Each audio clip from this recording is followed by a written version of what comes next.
महाराष्ट्राची संस्कृती किती आजही रुजलेली आहे त्याचं एक वेगळं अतिशय उत्तम उदाहरण तुम्हाला द्यावं लागणार आहे। ते म्हणजे सातारा जिल्ह्यातील वाई तालुक्यातील पांडे हे गाव।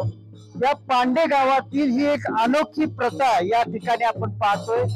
या पांडे गावामध्ये नवरात्र उत्सवामध्ये ही सर्व ग्रामस्थ मंडळी ही पूर्णपणे उपवास करत असतात। श्रद्धेपोटी ही सर्व मंडळी उपवास करत असताना या मंडळींमध्ये एक वेगळा उत्साहाचं वातावरण पाहायला मिळतं। सर्वात महत्त्वाचं म्हणजे ही जी मंडळी आहे ती सगळी मंडळी या उपवासाच्या कालावधीमध्ये 9 दिवस खाली बसत नाहीत, उभा राहूनच या लोकांचा दिनक्रम या ठिकाणी सुरू असतो। ही अतिशय वेगळी ही प्रथा या पांडे गावाची म्हणावं लागणार। या पांडे गावामध्ये आल्यानंतर तसं जर पाहायला गेलं तर प्रत्येकाच्या हातातली ही काठी पाहिल्यानंतर थोडंसं भीतीचंही वातावरण असू शकतं, कारण लाठी काठी म्हणलं की थोडंसं भांडणाचं रूप आहे की काय असं एकंदरीत पाहण्याचं ह्या नजरेनं पाहावं लागेल। मात्र तसं नाही, तर ही एक श्रद्धा आहे। ज्या लोकांना कंटाळा येईल त्यांनी या काठीचाच आधार घेऊन या ठिकाणी उभं राहायचं। आणि सगळ्यात महत्वाचं म्हणजे या काळभैरव मंदिरामध्ये ही सगळी मंडळी ही उपवासाच्या या 9 दिवसाच्या कालावधीमध्ये याच ठिकाणी उपवासाच्या निमित्तानं उभारलेली असतात। सर्वात महत्वाचे आपले एक विषय सांगावा लागेल तो म्हणजे या ठिकाणी एकही व्यक्ती उपवासधारक हा त्याच्या घरी जात नाही, उलट याच परिसरामध्ये या मंदिराच्या परिसरामध्ये तो 9 दिवस आहे त्या परिस्थितीमध्ये असतो। घरी आंघोळीलाही जाता येत नाही, घरी घरांकडे ही लोक जात नाहीत। या 9 दिवसांमध्ये ही लोक आपल्या काट्या घेऊनच या ठिकाणी उभारलेली असतात। सगळ्यात महत्वाचं जी काही झोपायची व्यवस्था आहे ती उभारूनच केली जाते, पाळणे लावलेले आहेत तेही आपण पाहतोय। एकंदरीत या सगळ्या परिस्थितीमधून आपल्याला एवढं सांगावं लागेल की या एआयच्या जमान्यात आजही इथल्या पांडे गावातली जी श्रद्धा आहे ती अतिशय वेगळ्या पद्धतीने जोपासली जाते। म्हणूनच एक महाराष्ट्रात वेगळ्या पद्धतीची ही संस्कृती सगळ्यांच्या समोर एनडीटीव्हीच्या माध्यमातून आणत आहोत। कॅमेरामॅन कैलास मायनेसह राहुल तपासे, एनडीटीव्ही, पांडेगाव, सातारा। आमचं मूळ गाव सोलापूर, अक्कलकोट तालुका। इकडे आमचे आजोबा असताना इथं आलेले, आमचा जन्म इथला। आजोबा आमचे 15-20 वर्षाचे असताना इकडे आलते कामधंद्यासाठी। तेव्हापासून इथं नाथसाहेबांची सेवा करत होते। त्यानंतर माझे पप्पा झाले, पप्पांनंतर मी झाले। उपवास करताना काय काय उपवास असतात? उपवास म्हणजे नाथसाहेबांची जेवढी सेवा कडक कराल तेवढी फळ चांगलं देतात। आणि सगळ्यात कडक उपवास म्हणजे नाथसाहेबांचाच आहे। श्रद्धा हा, झोपत नाही, झोपायचं नाही, पळायचं नाही, उडी मारायची नाही, पाटणीचा भाग टेकायचा नाही, जमिनी पाय असलेच पाहिजे, एक पाय असलाच पाहिजे। झोपायचं म्हणजे तरी छाती टेकून झोपायचं, झोपाळ्यावरती कडक। तुमचं नाव? संतोष पुजारी। 2009 साल से मैं पूरा उपवास का ये करता हूँ। 2009 साल से मैंने जब से शुरू किया वहाँ से आज तक ये पूरा विधिवत सब प्रोजेक्ट ये जो उत्सव किया जाता है। हमारे गांव के सब लोग एकत्र रहते हैं, हर एक घर के अंदर एक उपवास वाला, एक व्रत वाला आदमी रहता है। सब मिलके एकत्र सब आके काटे हाथ में लेके पूरा 9 दिन का ये सब उत्सव हम अच्छे से सोते नहीं। सोने के लिए हम झूला का यूज करते हैं, उसमें जाके एक पैर ऊपर रख के एक पैर जमीन पे रखना पड़ता है। हमारा जो परंपरा है वो उसी तरह से हम ये करते आ रहे हैं। और इसमें एक बहुत अच्छी बात है कि हम सब लोग एकत्र आके मिलके सब करते हैं अच्छे से। आपका नाम? प्रवीण जाधव। तुझं नाव काय? माझं नाव हरुण हाजी मलगी नाव। बर, किती वर्ष झालं हे करता? मी उपवास झाले गेले 26 वर्ष चालू मी करतो। अरे बापरे, तुम्ही मुस्लिम समाजातला असताना सुद्धा उपवास करता? परंपरागत आहेत, आमचे वडील आजोबा सगळं करत आहेत। समाजातले लोक तुम्हाला नाव नाहीत काही नाही, अजिबात नाही, तुमची श्रद्धा आहे? श्रद्धा सगळे लोक म्हणतात।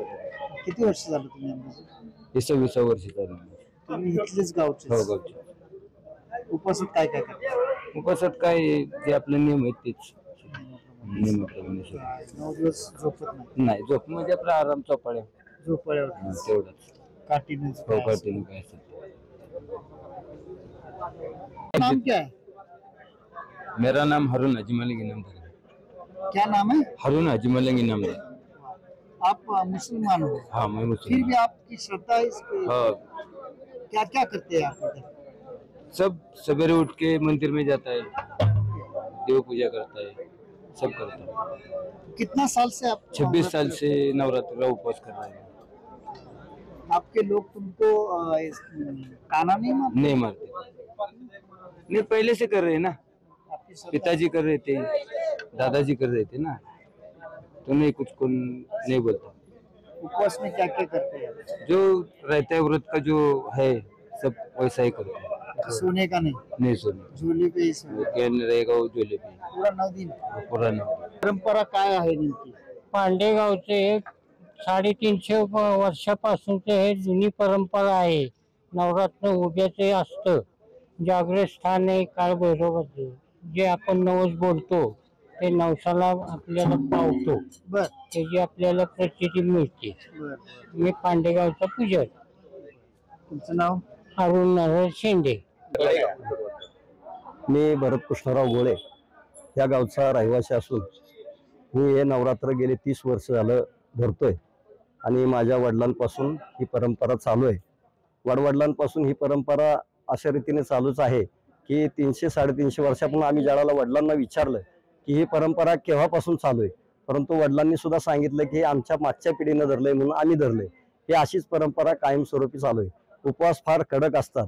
कडक म्हणण्यापेक्षा एक गोड आणि तिखट. गोड तिखट काही खायचं नाही, तिखट मीठ अजिबात चालत नाही. ही परंपरा अशी चालू आहे की ज्यावेळेला उभं राहतो आपण घटस्थापनेनंतर, ज्यावेळेला नवरात्री उभा राहतो त्याच्या जमिनीला एक पाय कंटिन्यू पाहिजे. पायऱ्या सुद्धा चढायच्या नाहीत, भरभर चालायचं नाही, पाटानी मागचा भाग कसलाही टेकायचा नाही. आणि ज्यावेळेला विसावा घेतो त्यावेळेला सर्वांचे चोपाळे तयार केलेले आहेत, पाटात आहेत.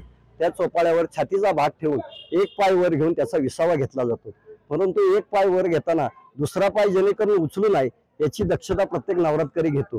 ही काठी ज्यांच्या हातात आहे त्याचं एक महात्मा असं आहे की त्या माणसाला आठवण किंवा ही देवाची काठी असं मानलं जातं की त्याला जेणेकरून आठवतं की आपलं नवरात्र आहे.